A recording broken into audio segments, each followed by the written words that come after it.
안녕하세요. 유희선입니다. 이번 시간에 학습할 내용은 파동의 간섭입니다.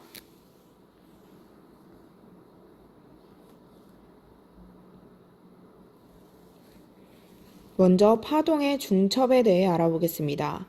파동의 중첩이란 여러 파동이 한 지점에서 만나 서로 겹쳐지는 현상을 의미합니다. 이때 중첩 원리와 파동의 독립성을 알아야 하는데, 중첩 원리는 두 파동이 겹쳐질 때 만들어진 파동의 변이가 각 파동의 변이를 합한 것과 같다는 것입니다. 이때 겹쳐져서 만들어진 파동을 우리는 합성파라고 합니다. 두 파동의 변이의 방향이 같으면 서로 보강되어 합성파의 변이가 커집니다. 두 파동의 변이의 방향이 반대이면 서로 상쇄되어 합성파의 변이가 작아집니다. 예를 들면 이런 파동과 이런 파동이 만나면 이렇게 변이가 처음보다 커지는 파동을 형성하고, 이런 파동과 반대인 파동이 만나면 변이가 작아지는 이런 파동이 형성된다는 말을 하고 있습니다. 파동의 독립성은 두 파동이 중첩될 때 서로 다른 파동에 아무런 영향을 주지 않고 본래 파동의 모양을 그대로 유지하면서 진행하는 것을 의미합니다. 아래 그림을 살펴보겠습니다. 우리가 알고 있는 파동은 한 곳에서 발생한 진동이 멀리까지 퍼져나가는 현상을 파동이라고 했습니다. 그런데 문제에서 가끔 가다가 우리가 알고 있는 파동은 이런 식으로 사인파로 생겼는데 라고 생각이 들 때, 이러한 파동, 이렇게 하나의 진동만 있는 파동이 출제되기도 합니다. 이 친구도 파동은 파동인데 특별히 한 번의 진동이 퍼져나가는 것을 우리는 펄스라고 합니다. 참고로 알아두기 바랍니다. 자, 그럼 Y1이라는 펄스가 오른쪽으로, Y2라는 펄스가 왼쪽으로 이동하고 있을 때 서로 반대 방향으로 진행하니까 언젠가는 만나겠죠. 이때 첫 번째 파동의 변이가 Y1이고 두 번째 파동의 변이가 Y2입니다. 변이와 진폭은 유사한 개념인데, 진폭은 진동의 폭이라고 해서 크기의 개념이니까 부호가 없고, 그 다음 변이는 아래쪽으로 마이너스라는 특징을 가지고 있습니다. 그러니까 변이는 방향이 있는 것이고 진폭은 그 변이의 크기를 의미한다 라고 생각하면 되겠네요. 자, 이 두 파동이 겹쳐지면 합성파, 여기 보라색으로 나온 파동의 변이는 Y라고 할 때 Y는 Y1 더하기 Y2가 됩니다. 이것이 바로 중첩 원리입니다. 겹쳐질 때 합성파의 변이가 각 파동의 변이를 합한 것이다 입니다. 그러면 중첩이 끝나고 난 후에는 이 합쳐진 파가 계속해서 진행하는 것이 아니라 각자 갈 길을 간다. 그런 것이 파동의 독립성입니다. 원래 Y1은 오른쪽으로 진행하고 있었기 때문에 Y1은 그대로 오른쪽으로, Y2는 그대로 왼쪽으로 다시 분리되어 진행하는 현상. 이것이 파동의 독립성입니다. 다음은 파동의 간섭입니다. 파동의 간섭은 파동이 중첩되어 진폭이 변하는 현상입니다. 중첩과 비슷한데 이 간섭이라는 것은 크게 보강 간섭과 상쇄 간섭으로 나눕니다. 진폭이 변할 때 간섭이 일어나는 이유는 서로 위상이 같거나 반대인 파동이 만났기 때문인데, 하나씩 자세히 살펴보겠습니다. 먼저 보강 간섭입니다.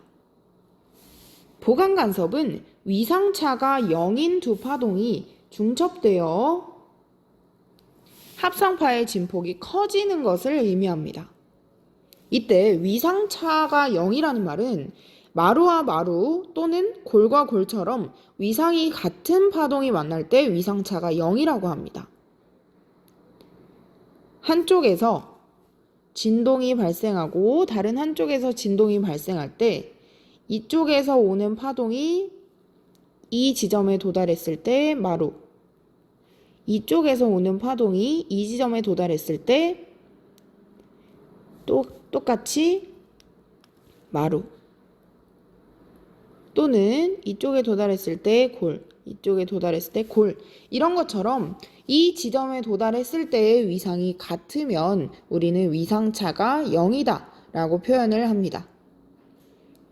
그렇게 위상차가 0인 두 파동이 만나면 합성파의 진폭이 커집니다. 아래 그림에서 한번 보겠습니다. 여기에서 마루와 마루의 점이 똑같이 일치하고 있습니다. 그리고 골과 골, 이 위치가 같기 때문에 마루와 마루가 만나면 진폭이 조금 더 커지는 것을 볼 수 있고, 골과 골이 만나면 아래쪽으로 진폭이 커지는 것을 볼 수 있습니다. 이런 것이 보강 간섭입니다. 그런데 반면에 마루가 올 때 다른 파동에 골이 오면 그 파동의 변이가 작아지는 것을 관찰할 수 있죠. 이렇게 위상이 반대인 파동이 만나는 것을 우리는 상쇄 간섭이라고 합니다. 자, 상쇄 간섭을 살펴보고 위의 식을 다시 보겠습니다. 자, 상쇄 간섭이란 위상차가 180도인 두 파동이 중첩되어 합성파의 변이가 진폭이 작아지는 것을 의미합니다.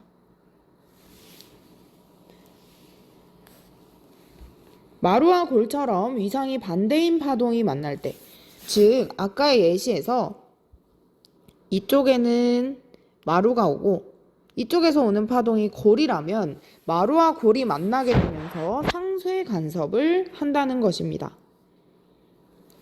그런데 이것이 마루와 골이 어떤 식으로 오는지를 여러분들이 식으로 나타내서 알 수 있어야 합니다. 자, A라는, 조금 더 크게 해볼게요. A라는 파원이 있고 B라는 파원이 있습니다. 그러면 A에서 오는 파동을 이렇게 표기를 하고, 자, 이 지점까지 왔다고 생각하면 A에서 나온 파동이 온 거리는 S1, B에서 나온 파동이 간 거리는 S2라고 해보겠습니다. 그러면 이 친구들의 차이가 우리는 경로차라는 개념으로 표현을 하는데, 온 거리의 차이라고 해서 경로차라고 합니다. 그러면 큰 것에서 작은 것을 빼주면 되겠죠. 경로 차이가 0이냐, 반파장이냐, 파장이냐, 이런 것에 따라서 마루와 골의 위상차가 결정이 되고, 그렇게 해서 그 지점에서의 간섭이 결정됩니다. 하나씩 보겠습니다. 자, 우선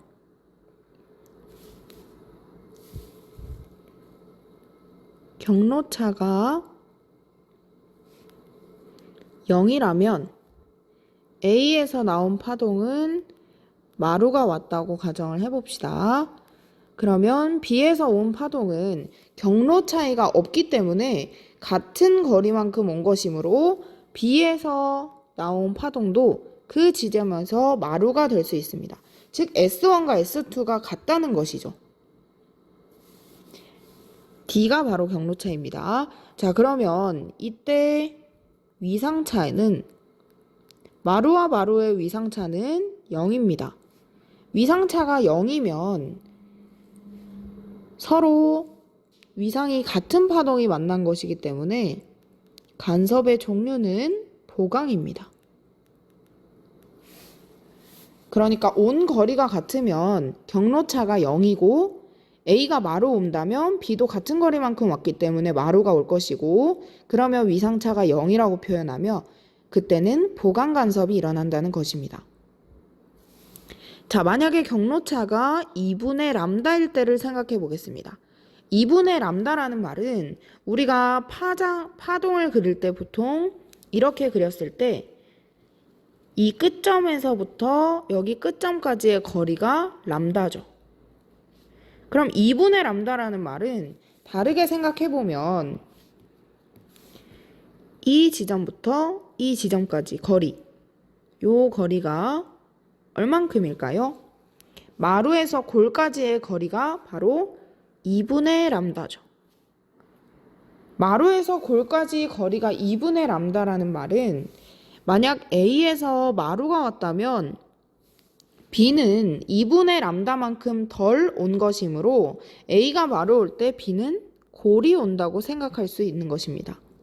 만약 A가 골이 왔다면 B는 2분의 람다만큼 덜 왔으니까 마루가 오겠죠. 그러니까 서로 위상차가 반대인 파동이 오는 것입니다. 위상이 반대인 파동. 그럴 때 우리는 위상차가 180도라고 표현을 합니다. 위상차가 180도 다르다, 반대이다라는 말입니다. 사실 여기 위에도 도를 붙여줘야 하는데 0도는 0이라고 써도 의미가 통하기 때문에 안 써준 것입니다. 자, 만약 마루가 올 때 골이 오면 어떤 간섭이 일어나나요? 진폭이 작아지는 상쇄 간섭이 일어나겠죠. 이해됐나요? 자, 경로차가 만약에 람다라면 어떻게 될까요? 람다일 때 A에서 만약에 마루가 왔다면 B는 람다만큼 차이 나는 것이기 때문에 이 지점에서 다음 마루까지, 예를 들면 여기에 추가로 그리면, 자, 요번에는 여기가 왔을 때 B는 조금 덜 와서 이 부분이 도달을 했다는 것이죠. 그러면 B도 A가 마루가 왔을 때 람다만큼 덜 왔지만 마루와 마루 사이의 거리가 람다이므로 B도 골이 아닌 마루가 도착할 것이다 라는 것을 알 수 있습니다. 그러면 그때 위상차는 마찬가지로 0이 되겠죠.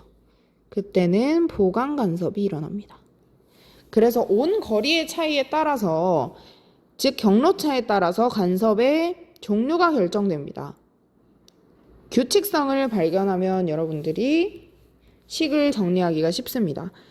그러면 0, 람다, 2람다, 3람다 이런 친구들은 마루가 올 때 마루가 오고 골이 올 때 골이 오는 것이므로 위상차가 0이어서 이때는 보강이 일어나겠구나 라는 것을 알 수 있고, 그 다음 경로차가 2분의 1람다, 2분의 3람다, 2분의 5람다 이렇게 반파장의 홀수배일 때는 A에서 마루 오면 B에서 골이 오고 A에서 골이 오면 B에서 마루가 오는 위상이 반대, 즉 위상차가 180도인 간섭이 일어나서 상쇄가 되겠구나, 진폭이 작아지겠구나 라는 것을 알 수 있습니다. 그것을 일반적인 식으로 정리한 것이 경로차가 반파장의 짝수배일 때, 경로차가 반파장의 홀수배일 때라고 표기해 놓은 이 식입니다. D는 2분의 1 2n 람다, D는 2분의 1 2n 플러스 1 람다. 이해가 됐나요? 이때 D는 경로차고 n은 정수이며 람다는 파장입니다. 자, 경로차가 반파장의 짝수배일 때는 보강 간섭이, 경로차가 반파장의 홀수배일 때는 상쇄 간섭이 일어난다는 것을 알고 있으면 됩니다. 자, 그럼 물결파의 간섭을 보겠습니다. 물결파는 두 전파원에서 물결파를 동시에 발생시키면 물결파가 퍼지면서 만나 중첩이 일어나는데, 이때 보강 간섭이 일어나는 지점에서는 물이 크게 진동하여 밝고 어두운 무늬가 반복적으로 나타나고, 상쇄 간섭이 일어나는 지점에서는 물이 진동하지 않아 밝기가 변하지 않고 일정하다는 특징을 가지고 있습니다. 자, 여기서 선생님이 우선 설명을 하고 중요한 개념을 짚어줄게요. 자, 두 지점, 요 두 전파원에서 발생한 파동이 각각 퍼져나가는데, 이때 물결파를 관찰해보면 밝고 어두운 무늬가 보라색 선을 따라서 계속해서 번갈아서 나타나고 있죠. 그리고 이쪽 부분을 보면 이 선을 따라서는 밝기가 일정하다는 것을 알 수 있습니다. 약간 흐림 효과를 한 것처럼 밝기가 이쪽 부분에서는 일정하죠. 이렇게 선을 따라서. 그게 오른쪽에 선을 그어 놓은 그 부분입니다.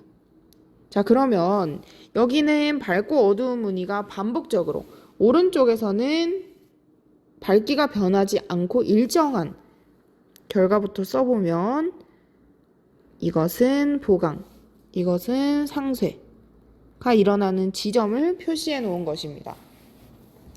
자, 보강 간섭은 아까 말했듯이 마루와 마루가 만나면 더 큰 진폭을, 골과 골이 만나면 아래쪽으로 더 큰 진폭을 형성하는 것입니다.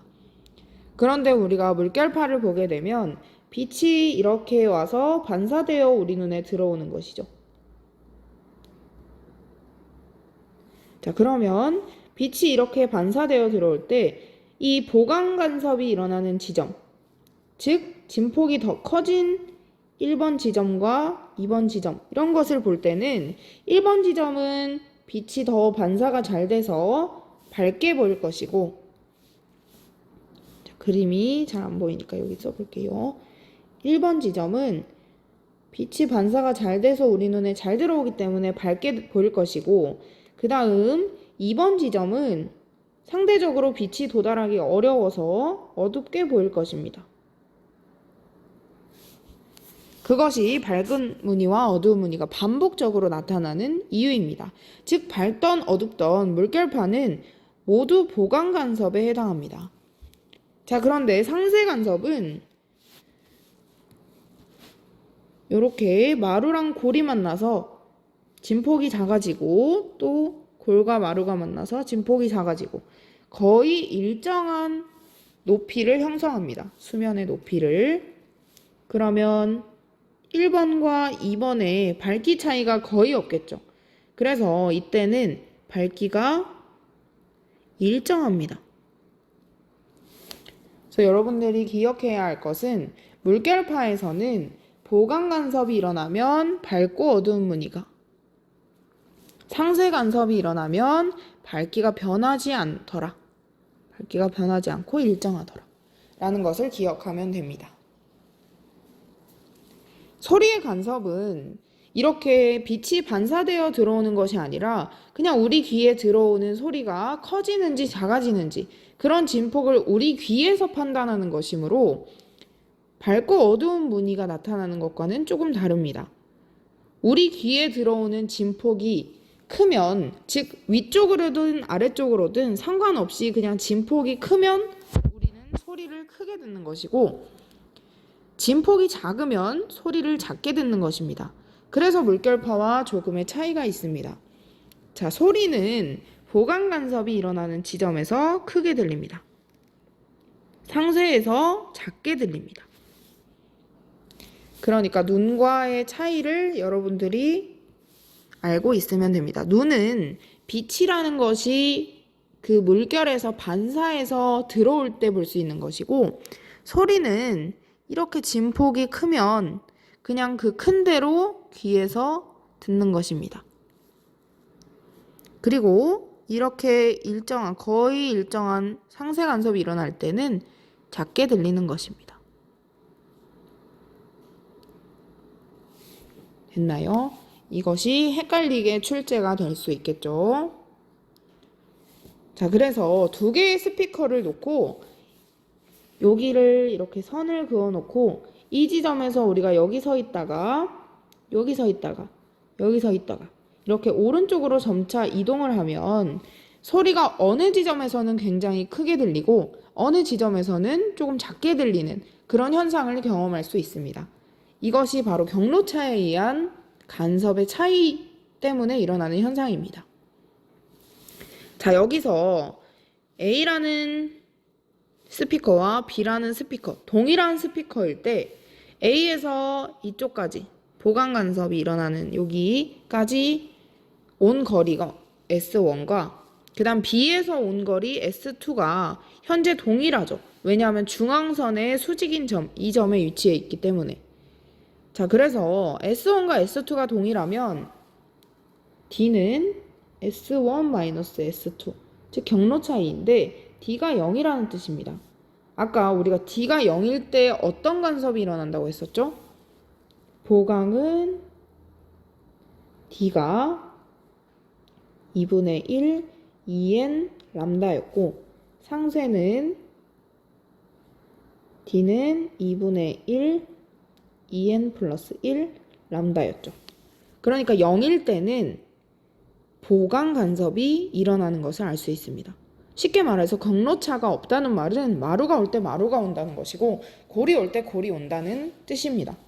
자, 그런데 오른쪽 이 지점에서는 상쇄 간섭이 일어나죠. 이때는 A가 온 거리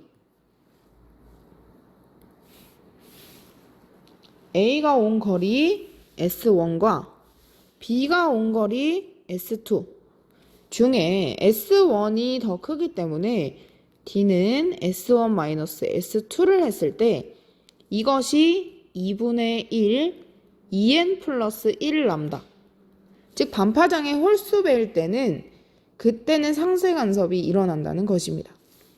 즉 S1에서 이 지점에 마루가 도달할 때 S2 이 지점에서 골이 도달한다 라는 것을 알 수 있는 것이죠. 이해가 됐나요? 자, 빛의 간섭도 있습니다. 빛의 간섭은 얇은 막이나 비누막이나 기름막의 윗면에서 반사한 빛과 아랫면에서 반사한 빛이 간섭을 일으킬 때 얇은 막의 두께와 보는 각도에 따라 경로차가 달라지므로 보강 간섭하는 빛의 색깔도 달라진다 라는 내용입니다. 우리가 기름막이 씌워진 이제 웅덩이 같은 것을 보면 무지개가 관찰되는 것을 볼 수 있습니다.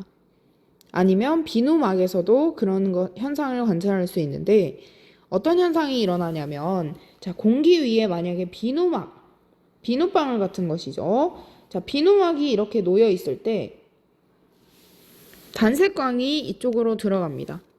이렇게 들어갈 때 그러면 요 지점에서 반사와 굴절이 항상 빛은 동시에 일어나죠.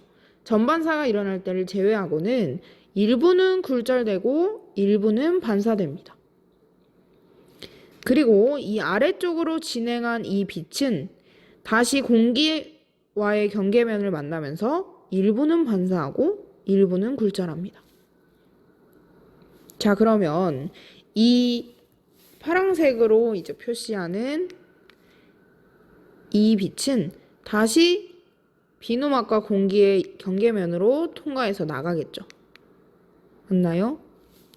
자, 그럼 이 빨간색과 파란색 빛이 서로 1번과 2번이 서로 상쇄 간섭을 일으킨다면 위상이 반대여서 우리 눈에는 들어오지가 않겠죠.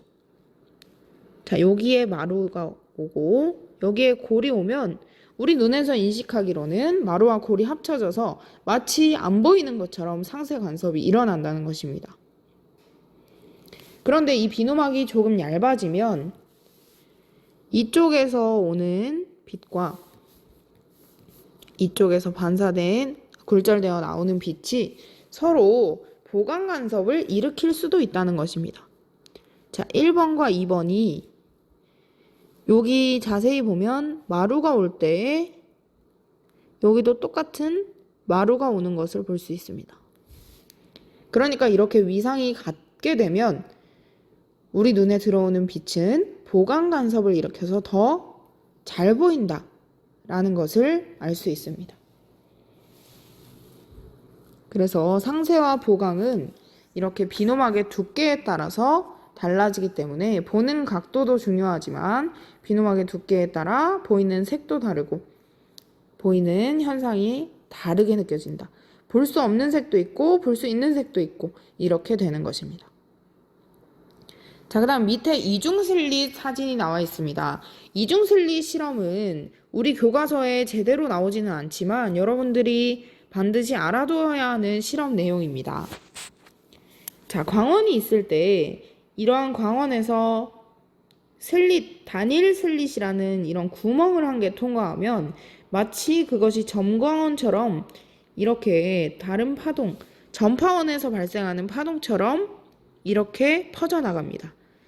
자, 그런데 그 앞에 슬릿 2개짜리 이중 슬릿, 구멍 2개가 뚫린 이중 슬릿을 놓으면 이렇게 각각이 전파원이 된 것처럼 퍼져나가는 것입니다.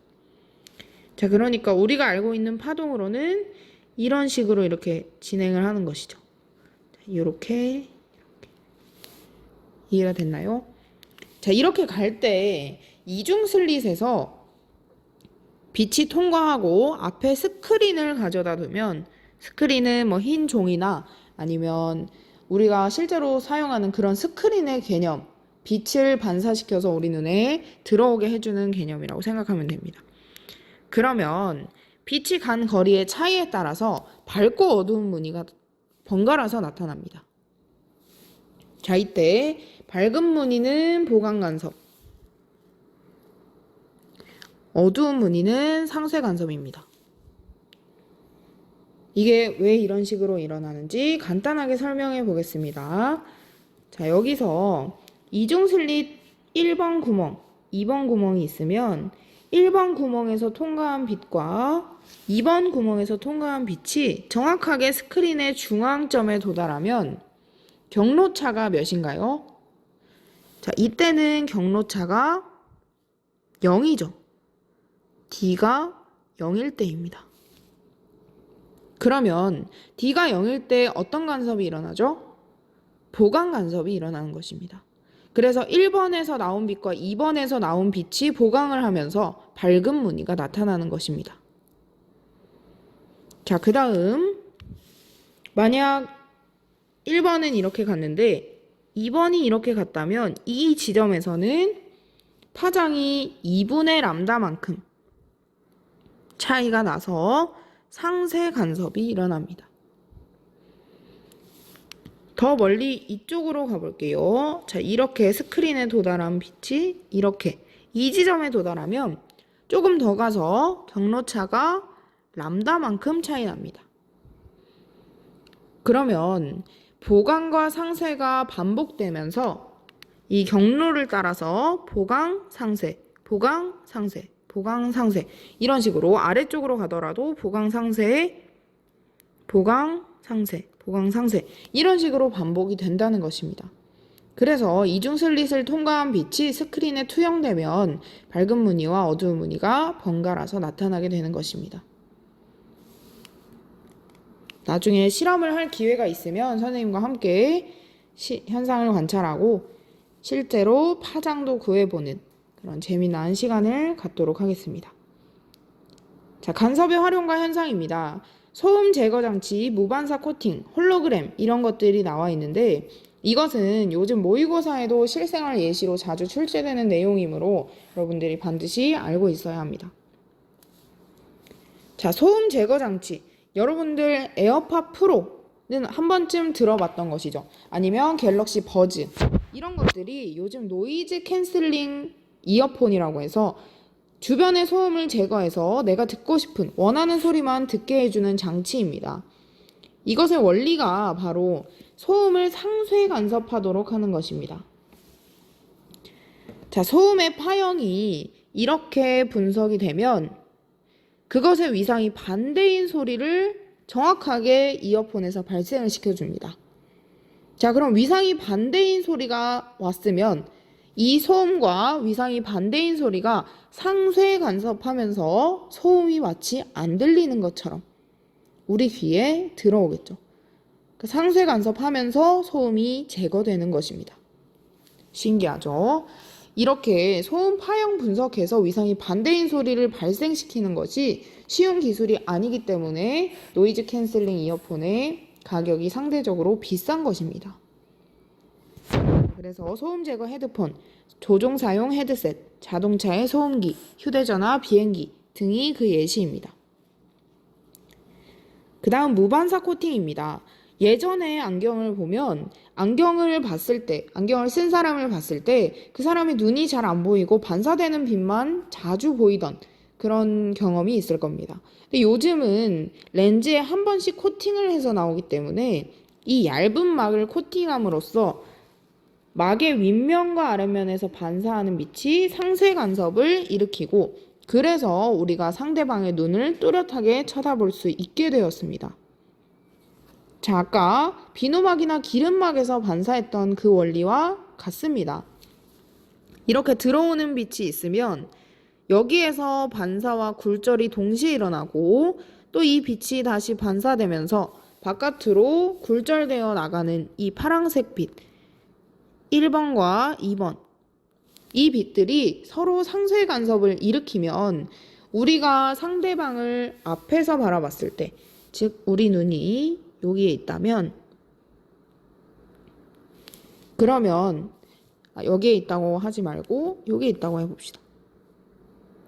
우리가 상대방을 바라볼 때 이 안경 쓴 사람의 모반사 코팅에서 반사되는 빛과 그 다음 아래쪽에서 반사되어 굴절되어 나오는 1번, 2번 빛이 서로 상쇄 간섭을 일으켜서 상대방의 눈, 요 멀리에 있는 여기 상대방이 이렇게 안경을 쓰고 있다고 해봅시다. 그럼 요 눈을 또렷하게 바라볼 수 있는 것이죠. 만약 모반사 코팅이 없다면 빛이 이렇게 들어왔다가 모두 반사되기 때문에 이 빛을 보는지 이 사람의 눈을 보는지를 우리가 헷갈려 하기 때문에 이렇게 반사 코팅을 한 겹 입혀주는 것입니다. 됐나요? 자, 그 다음 홀로그램입니다. 홀로그램은 지폐 같은 데 보면 쉽게 관찰할 수 있는데 바라보는 각도에 따라 보강 간섭이 일어나는 빛의 파장을 변하게 하여 다른 색깔이나 다른 문양이 나타나게 하는 것입니다. 지폐, 신용카드 인증서 이런 것들에 사용이 됩니다. 자, 그래서 어떤 색은 잘 보이고 어떤 색은 잘 안 보이게 각도에 따라서 다르게 함으로써 이렇게 앞에 이런 식으로 이런 막을 코팅을 해줍니다. 그래서 노란색 빛이 만약에 보이는 것은 우리 눈에 들어온다면 노란색 파동이 서로 보강하는 것이고 나머지는 상쇄된 것입니다. 자, 그 다음 우리 눈에 초록색이 들어온다. 홀로그램을 봤는데 초록색 빛이 들어온다는 것은 초록색 빛이 보강하고 나머지가 다 상쇄되었다는 것입니다. 아래에 여러 가지 악기, 공연장 설계, DVD의 정보 재생, 모르포 나비 등의 예시가 있습니다. 이런 것들은 모의고사나 문제집에도 자주 출제되는 내용은 아니기 때문에 여러분들이 한 번씩 읽어보기만 하면 좋을 것 같습니다. 문제를 한번 풀어보겠습니다. 그림은 매질의 상태가 일정한 줄을 따라 서로 반대 방향으로 진행하는 두 펄스 A와 B의 어느 순간의 모습을 나타낸 것이다. 이에 대한 설명으로 옳은 것만을 있는 대로 고른 것은? 앞서 말했듯이 펄스라는 것은 한 곳에서 발생한 이 한 개짜리 진동이 앞으로 나아가는 파동이었습니다. 이러한 펄스도 파장을 구할 수 있습니다. 왜냐하면 파동이기 때문에. 자, 여기에서 끝점에서 끝점 사이의 거리 람다 A와 B의 끝점과 끝점 사이의 거리 람다 B가 각각의 펄스의 파장에 해당합니다. 그리고 문제에서 줄이 같다 라고 했으므로 줄이 같으면 매질이 같은 것이고 매질이 같으면 V가 일정하구나 라는 것을 파악하고 보기를 보겠습니다. 기억부터 보겠습니다. 진동수 A의 진동수와 B의 진동수를 구분하여 묻고 있습니다. 자, V는 F 람다라는 식에서 우리는 진동수를 구할 수 있는데 F는 람다분의 V라고 쓸 수 있죠. 그러면 A의 진동수 FA를 구할 때 람다 A분의 A의 속력인데 이때는 V가 일정하기 때문에 A든 B든 둘 다 V로 두겠습니다. 그러면 A의 파장 람다 A는 그림에서 봤을 때 1m이므로 1분의 V가 FA가 되겠죠. FB는 람다 B분의 V 마찬가지로 V이고 이때 람다 B는 그림에서 보면 4에서 6m까지 2m를 형성하고 있기 때문에 2분의 V. 그러면 결론적으로 A의 진동수 FA는 B의 진동수의 2배 한 것. 즉 FA는 EFB가 되겠죠. 그래서 기억은 맞는 보기입니다. 자, 니은이 조금 헷갈리는데요. 두 펄스가 중첩하는 동안 최대 진폭은 2m이다. 최대이든 최소이든 어쨌든 변이가 최대든 최소든 을 따져보려면 이렇게 중앙점이 일치하는 이 A라는 펄스의 중앙점과 B라는 펄스의 중앙점이 일치할 때 최대 변이와 최소 변이가 나타나게 됩니다. 자, 그러면 이렇게 따져보면 파동이 중첩될 때 A라는 파동의 변이는 3m이고 B라는 파동의 변이는 마이너스 1m입니다. 그럼 두 개의 중심점이 일치할 때 파동은 합성파의 변이는 2m가 되겠죠. 이 2m는 최대일까요? 최소일까요? 자, 3m와 마이너스 1m가 합쳐졌을 때 가장 이상적으로 나오는 파동이 바로 2m인 거죠. 합성파의 변이가 가장 작을 때를 의미합니다. 그러면 언제 최대가 되나요? 자, 이 합성파가 만약 중앙점이 일치하지 않고 A라는 펄스가 이만큼, B라는 펄스가 1m 진행해서 이만큼 왔다고 치면 이제 막 합쳐지기 시작할 때 그때는 합성파의 모양이 그대로 이렇게 빨간색으로 친 것이 바로 그냥 합성파인 것입니다. 여기가 아주 미세하게 합쳐졌을 때, 자, 그러면 이때 이 합성파의 최대 변이는 거의 3m, 이쪽에는 거의 마이너스 1m가 그대로 유지되겠죠. 그러니까 이때는 변이가 거의 4m에 해당하는 합성파인 것입니다. 맞나요? 그래서 최대 진폭은 두 펄스가 중첩하기 시작할 때, 막 시작하는 순간에서 가장 크고, 그 다음 중첩이 중간까지 가서 중앙점이 일치할 때는 최대가 아니라 최소 진폭이다 라고 쓸 수 있습니다. 현재로부터 B가 2.5m 이동한 직후부터 A와의 중첩은 일어나지 않는다. 자, B의 왼쪽 끝점이 2.5m를 이동하면 여기에 와 있겠죠. 그러면 1m짜리 파동이니까 2m짜리 파동이니까 이렇게 와 있을 겁니다. 오른쪽 끝점이 3.5m에 와 있는 그러한 형태를 띠고 있습니다. 자, 그 다음 A라는 파동은 파란색으로 해보겠습니다. A의 끝점은 2.5m 이동하면 여기 요 지점에 있겠죠. 같은 속도로 움직이기 때문에 A가 2.5m 가면 B가 2.5m 가는 것을 확인할 수 있습니다. 자, 그러면 요 A의 왼쪽 끝점은 파동의 길이가 파장이 1m이기 때문에 요 끝점에 와 있을 겁니다. 그러면 2.5m 이동한 직후부터는 A는 오른쪽으로 가고 있었고 B는 왼쪽으로 가고 있었기 때문에 그때부터는 중첩이 일어나지 않습니다. 자, 그래서 답은 일어나지 않으니까 디귿이 맞는 보기입니다. 그러니까 4번이 답이 되겠네요.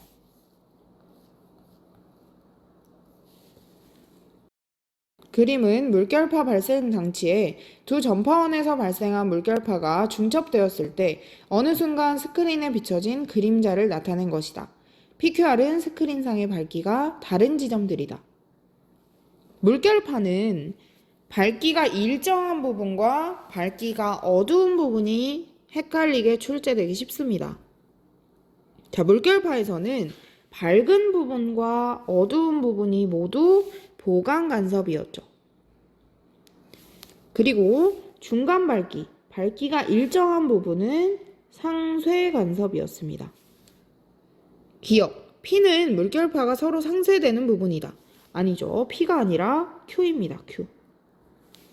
어두운 부분이라고 해서 상쇄 간섭이 일어나는 것이 아니라 어두운 부분은 골과 골이 만나서 어둡구나 라는 것을 여러분들이 알고 있어야 합니다. R에서는 밝기가 변하지 않는다. R은 밝은 부분입니다. 그런데 밝은 부분의 밝기가 계속해서 변하지 않는 것은 아니고 밝기가 변하지 않는 것은 Q밖에 없습니다. 그럼 R은 어떻게 되냐면 R은 현재 마루와 마루가 만난 상태입니다. 그래서 밝아 보이는 것인데 여기 파동 시작되는 지점인 파원에서는 계속해서 파동이 진행하므로 그 다음에는 마루와 마루가 지나간 다음에는 골과 골이 오고 그 다음엔 또 마루와 마루가 오고 이런 식으로 밝기가 밝은 무늬, 어두운 무늬, 밝은 무늬, 어두운 무늬가 반복되어 나타납니다. 그래서 아래에서는 밝기가 변하지 않는다 라는 말은 틀렸습니다. Q는 물결파의 중첩에 의해 만들어진 정상파의 마디이다. 자, 정상파라는 것을 여러분들이 배우지 않았지만 상식적으로 알고 있으면 좋은 개념입니다. 사실 교육과정에서 빠지면서 모의고사나 시험에 출제되지는 않지만 정상파라는 것이 가끔 문제집을 풀다 보면 필수로 알아야 그 문제를 해결할 수 있는 것들이 있기 때문에 우선 정상파에 대해서 설명을 한번 해보겠습니다. 자, 정상파는 공간이 한정된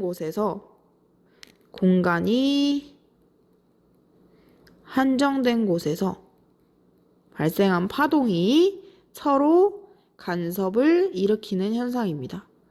예를 들면 기타가 있을 때, 자, 기타가 이렇게 생겼을 때 기타 줄은 이 끝점과 끝점이 고정되어 있죠. 그래서 이쪽에서 중간에 줄을 튕기면 이렇게 움직이거나 아니면 이렇게 움직이거나 이런 파동이 형성될 수밖에 없습니다. 그래서 공간이 한정된 부분에서는 정상파가 이런 모양이나 아니면 이런 모양이나 이런 식으로 형성이 됩니다. 그런데 여기에서 우리가 알아야 할 것은 이 공간이 묶여진, 움직일 수 없는 지점, 이 지점을 마디라고 하고 여기에서 노란색으로 동그라미 친 부분을 마디라고 합니다. 자, 그 다음 이렇게 요 끝지점, 최대 변이인 것 같아 보이는 이 지점이 배라고 부르는 것입니다. 자, 그런데 마디는 요 중간에 있는 마디와 같은 친구들은 파동이 상쇄 간섭해서 만들어진 것이고 상쇄, 그 다음 배는 파동이 보강 간섭해서 만들어진 것입니다. 이 정도만 여러분들이 알아도 웬만한 문제는 풀어낼 수 있습니다. 자, 그러면 Q는 중간 밝기이기 때문에 상쇄 간섭이 일어나는 지점이죠. 그러니까 정상파의 마디라고 하고 있으므로 상쇄 간섭 아까 마디라고 했지.